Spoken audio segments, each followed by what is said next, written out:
जहेज की वजह से कितनी लड़कियां मारी जा रही हैं और खुदकुशी कर रही हैं। मुझे तो शुरू में डर लगने लगा इस आयशा के बाद अब फैशन न बन जाए, लड़कियां कहीं फिर से यही हथियार न बना लें जिससे जहेज मांगा जाए वो खुदकुशी, क्योंकि बड़ी आसानी से शोहरत मिल जाती है इसमें। लेकिन शोहरत से फायदा क्या, जब तू जिंदा ही नहीं रहेगी तो नाम किसके लिए सुनेगी, किसकी शोहरत।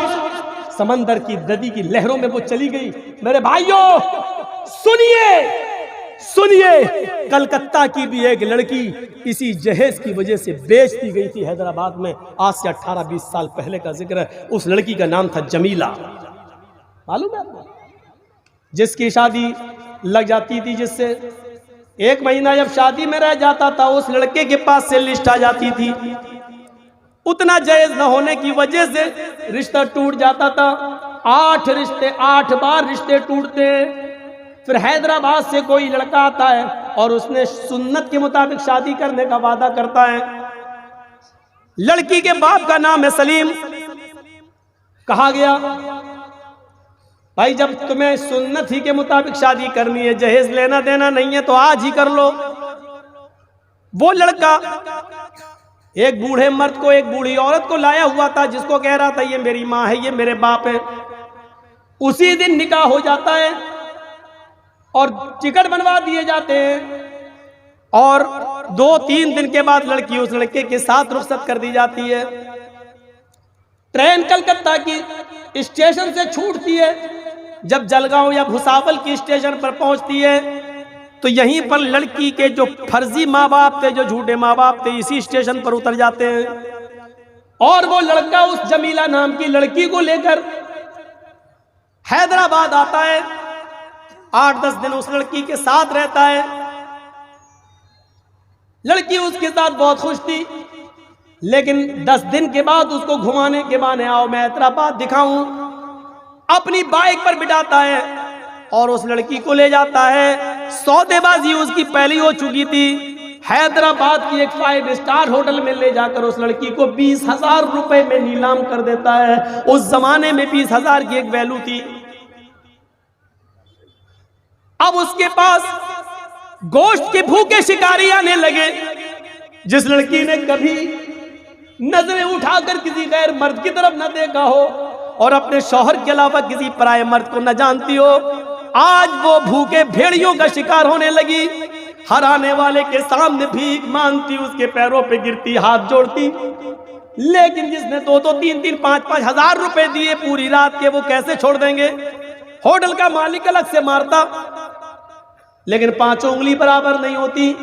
एक दिन इस लड़की के पास कोई मुसलमान भी चला आया, गया तो था कस्टमर बनकर, गया तो था उस लड़की के जिस्म को पाने के लिए, लेकिन ये उसके सामने भी गिड़गिड़ाती है। उसको इसके ऊपर रहम आ जाता है और कहता है तुम मेरी बहन जैसी हो, मुझे अपनी प्रॉब्लम बताओ। उस लड़की ने पूरी प्रॉब्लम बता दी।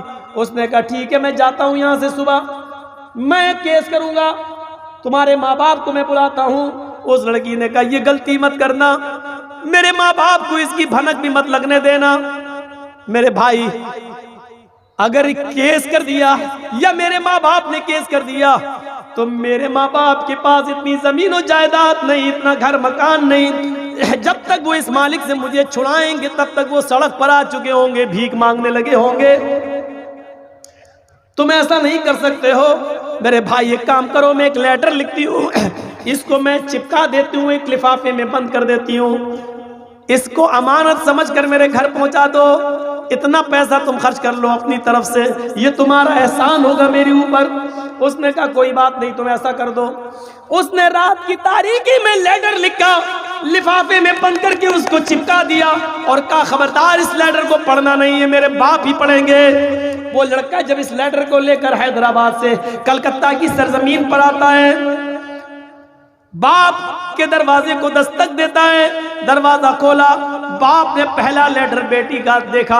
अपने मोहल्ले की सहेलियों को, जो उस लड़की की सहेलियां थी, उनको बुलाया, आओ देखो तुम्हारी सहेली का, जमीला का लेटर आया है। सारी लड़कियां सहेलियां जमा हो जाती हैं और बाप लेटर को खोलता है और पढ़ना शुरू कर देता है। प्यारे अब्बू जान, अस्सलामु अलैकुम, उम्मीद कि आप खैरियत से होंगे। मेरी खैरियत का अल्लाह निगाहबान। मेरे अब्बू, आपने मेरी शादी सुन्नत के मुताबिक कराई है, आपको बड़ी खुशी होगी और होना भी चाहिए कि आपको एक फरिश्ता सिफत दामाद मिला है। 8 लड़कों से रिश्ते टूटने के बाद, जहेज की वजह से रिश्ते टूटने के बाद, अय अब्बू जान, एक फरिश्ता सिफत इंसान आपको मिला और आपने उस लड़के का घर भी देखना गवारा नहीं किया। आपको उस लड़के पर इतना भरोसा हो गया कि आपने उसकी फैमिली को देखना भी गवारा नहीं किया। एक चक्कर घर पे आना, हैदराबाद आकर उसकी असलियत का पता लगाना भी गवारा नहीं किया। शायद मैं आपके ऊपर बोझ बन चुकी थी, शायद मेरा बोझ आपको खाए जा रहा था, शायद मेरा जिस्म आपके लिए मनहूस हो चुका था। अब्बू जान, यहाँ मैं 20,000 रुपए में बेच दी गई, भेड़ियों का शिकार हो गई, मैं पूरी तरीके से लुट चुकी हूँ और बर्बाद हो चुकी हूँ। आए अब्बू जान, आप कोशिश करके मुझे छुड़ा लेंगे, मुझे मालूम है एक बेटी की मोहब्बत बाप के दिल में क्या होती है, लेकिन आप छुड़ा के क्या करेंगे?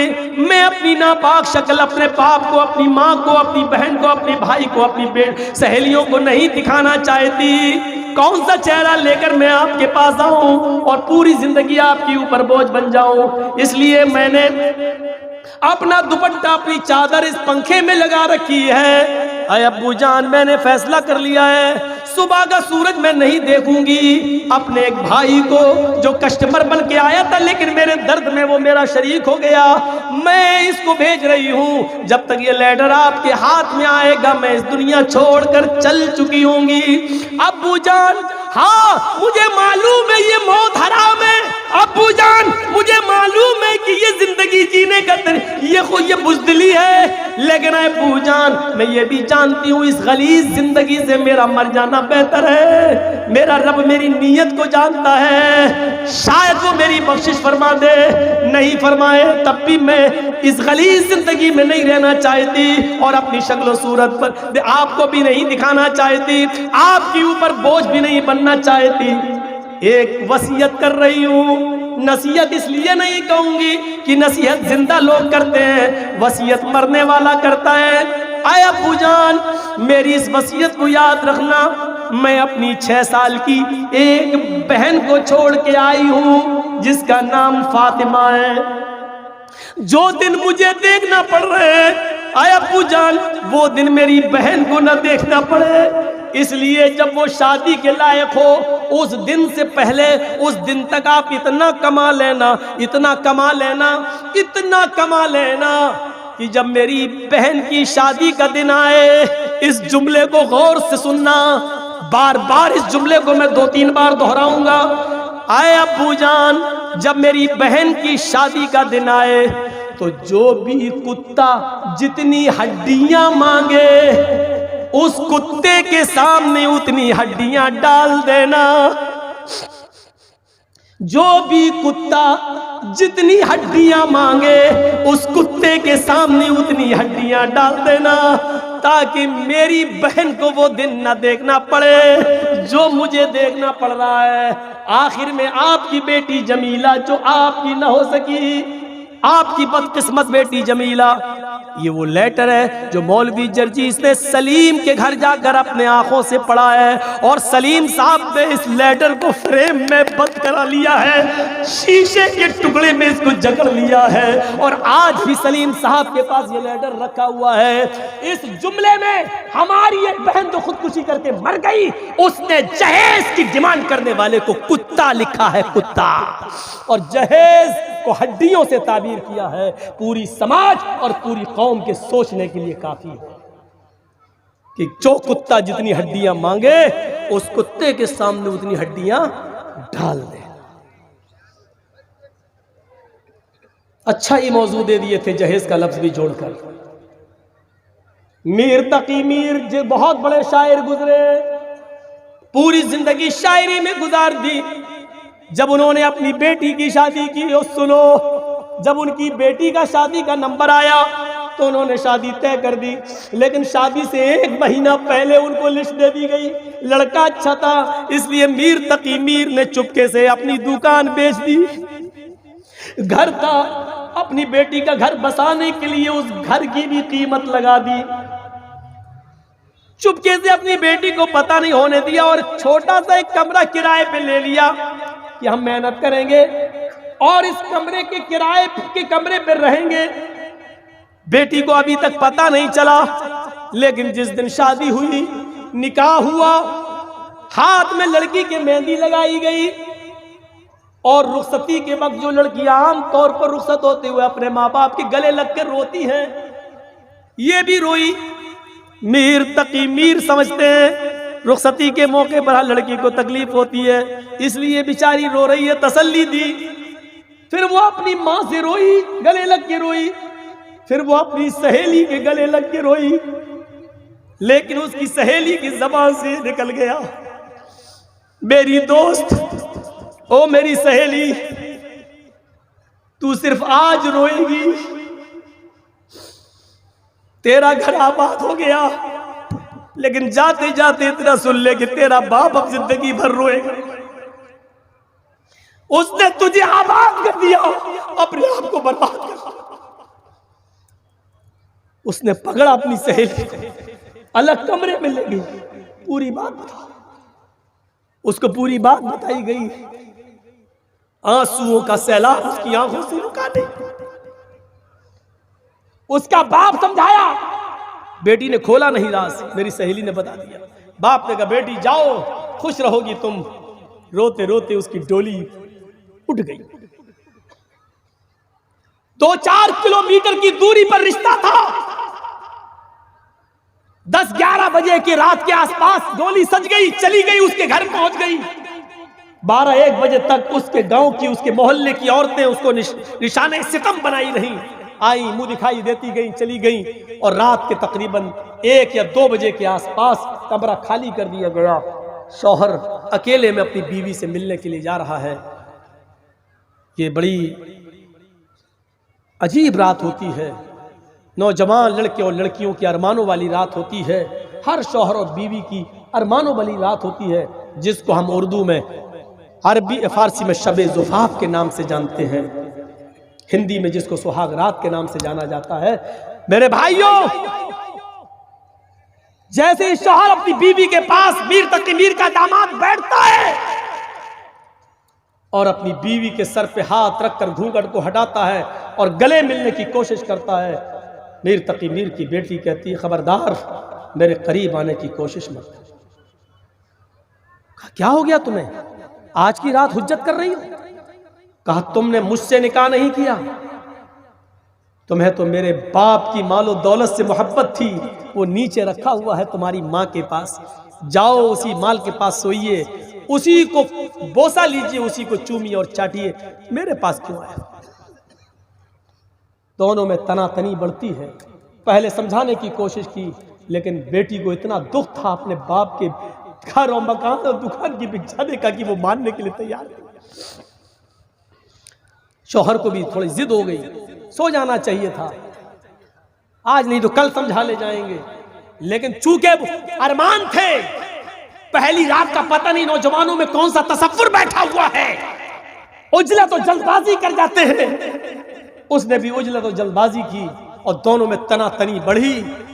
लड़की चीखती है, दूर, चारपाई से नीचे गिरती है और जैसे ही नीचे गिरी उसको अटैक पड़ता है और अटैक पड़ता है। अटैक पड़ते ही उसकी रूह कब से उनसुरी से परवास हो जाती है और 3 बजे उसका इंतकाल हो जाता है। मीर तकी मीर के कानों में फजर की आजान की आवाज जाती है, अल्लाहू अकबर, अल्लाहू अकबर। मीर तकी मीर मस्जिद में नमाज पढ़ने के लिए जाते हैं, वहां से निकल रहे हैं, किसी ने उनके कान में आवाज दी, मीर तकी मीर, आपकी बेटी अब इस दुनिया में नहीं रही, उसको अटैक पड़ गया है। इधर उस सहेली ने मीर तकी मीर को बता दिया था कि मैंने आपकी बेटी को ये सब कुछ बता दिया है। मीर तकी मीर ने डांटा भी था कि तुमने ऐसा क्यों किया।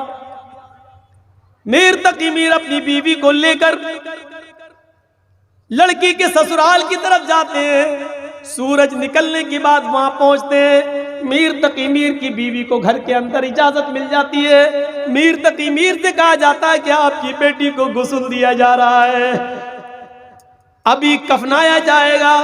जब कफन पहन लिया जाएगा, पहना दिया जाएगा, तब आपको आपकी बेटी का चेहरा दिखाया जाएगा। अभी बाहर बैठी है।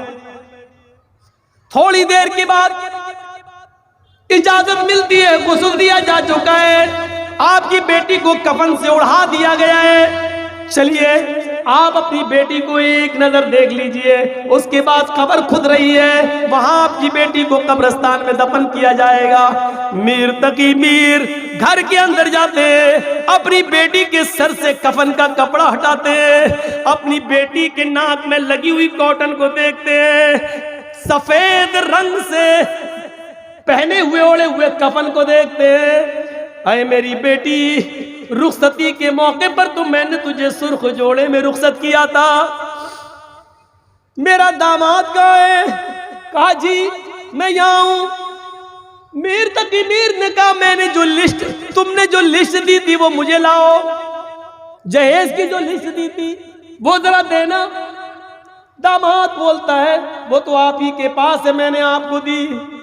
मीर तकी मीर कहते हाँ वो मेरे पास है। जेब से निकालते ये आए मेरे दामाद, मैंने इसमें एक चीज की भी कमी नहीं की थी। हाँ एक चीज की कमी है। आए मेरे दामाद, जो तू लिखना भूल गया था, जो मेरी बेटी को तेरे घर से मिल रहा है वो कफन, ये क्यों भूल गया था? इसको भी लिख दिया होता। और जब तूने लिखा नहीं तो मेरी बेटी तेरे कफन में कफनाई क्यों जाएगी?